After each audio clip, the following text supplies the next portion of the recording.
Vacation from JFK to Dubai. এখন আমরা JFK এয়ারপোর্টে ব্রেকফাস্ট বাফেটে ব্রেকফাস্ট নিচ্ছি। ব্রেকফাস্ট নিয়ে আমরা ব্রেকফাস্টকে ওয়েটিং রুমে ওয়েট করছি প্লেনে ওঠার। এখন আমরা প্লেনে উঠে গেলাম।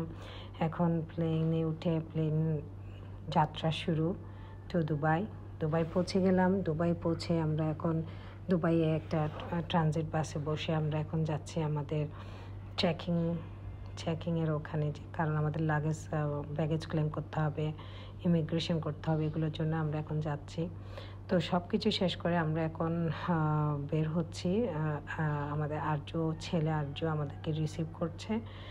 ও আসছে আমাদেরকে রিসিভ করতে। সাথে আসছে আমার ফ্রেন্ডের হাজব্যান্ড ওসমান ভাই, উনি আসছে আমাদেরকে রিসিভ করতে, উনিও আছেন। তো এখন হচ্ছে যে ওনার বাসায় আমরা যাব প্রথমে, কারণ ওনার বাসায় গিয়ে একটু রিল্যাক্স করে তো আমরা যাব আবুধাবির উদ্দেশ্যে। সো এখন আমরা যাচ্ছি দুবাইতে আমাদের ওসমান ভাইয়ের বাসায়, যেখানে আমাদের আতিথেয়তার কোনো কমতিই ছিল না। তো আমি আপনাদের সাথে শেয়ার করছি দুবাইয়ের সুন্দর মনোরম ভিউ। তো ওসমান ভাইয়ের বাসায় ওনার আতিথেয়তার কোনো কমতি ছিল না। ওনার আপ্যায়ন আতিথেয়তা আমরা আসলেই খুবই মুগ্ধ।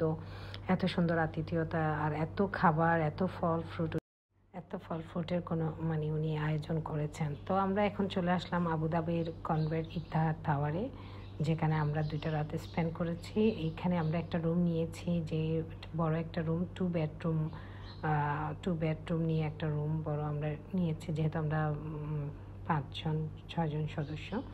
তো হচ্ছে যে এই হোটেলটা হচ্ছে যে 5 স্টার একটা হোটেল, যেটা খুবই এক্সপেন্সিভ পার নাইটে। বিশেষ করে এই রুমটার জন্য আমরা $500 পে করেছি পার নাইট।